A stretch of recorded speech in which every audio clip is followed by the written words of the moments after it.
বহুল আলোচিত চট্টগ্রামের জঙ্গল সলিমপুরেই বাংলাদেশ পুলিশের দ্বিতীয় স্বয়ংসম্পূর্ণ ট্রেনিং একাডেমি গড়ে তুলতে নীতিগত সিদ্ধান্ত নিয়েছে সরকার। বিশেষ করে পাহাড়গেরা এলাকা হয় কৌশলগত প্রশিক্ষণ সুবিধার কারণে এই জায়গাকেই বেছে নেওয়া হচ্ছে। 31 মে স্বরাষ্ট্রমন্ত্রী জঙ্গল সলিমপুর পরিদর্শনের পাশাপাশি ট্রেনিং একাডেমি স্থাপনের প্রাথমিক ঘোষণা দেওয়ার কথা রয়েছে বলে জানিয়েছে সংশ্লিষ্টরা।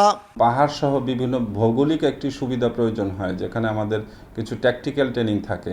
সেই সব ট্রেনিংয়ের জন্যই বেসিক্যালি আমাদের আরেকটি পুলিশ একাডেমি প্রয়োজন এবং জঙ্গল সলিমপুরে আমাদের ওই পুলিশ একাডেমিটি স্থাপন করার একটি পরিকল্পনা আছে। জঙ্গল সলিমপুরে যদি এরকম পুলিশ একাডেমি, বিশেষায়িত কোনো সংস্থার ট্রেনিং স্কুল বা আমাদের পুলিশের তদন্ত কেন্দ্র, ফাঁড়ি এবং জেলখানার মতো স্থাপনাগুলি হয়, তাহলে ওখানে আর ভবিষ্যতে কোনোদিনই সন্ত্রাসীরা ঘাঁটি কাটতে পারবে না। শুধু পুলিশের ট্রেনিং একাডেমি কিংবা আধুনিক কারাগার নয়, জঙ্গল সলিমপুরে প্রশিক্ষণ কেন্দ্র ও নিজস্ব অফিস স্থাপনে আগ্রহী সরকারের বিভিন্ন বাহিনী এবং দপ্তর।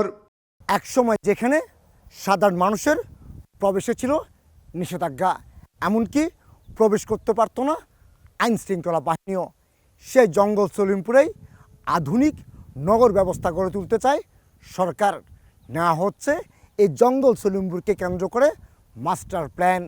সরকারি সংস্থাগুলোর চাহিদা অনুযায়ী অবকাঠামো নির্মাণের পাশাপাশি স্থানীয় 1.5 লাখ বাসিন্দার জীবনমান উন্নয়নে নেওয়া হচ্ছে বেশ কটি প্রকল্প। এসব প্রকল্প অনুমোদনের জন্য পাঠানো হয়েছে মন্ত্রণালয়ে।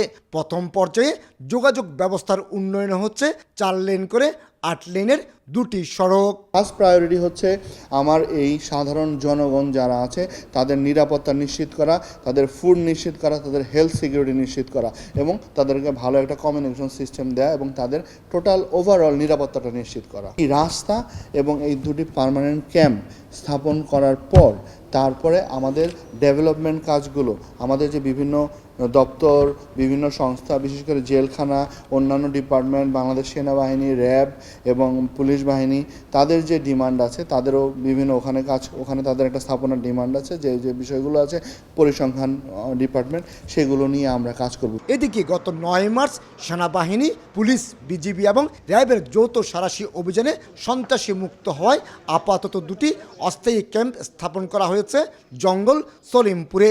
মোতায়েন রয়েছে 250-এর বেশি পুলিশ সদস্য। একই সঙ্গে সরকারি স্থাপনাগুলো গড়ে উঠলে নিরাপত্তার নিশ্চিত এখন থেকেই পরিকল্পনা সাজাচ্ছে জেলা পুলিশ।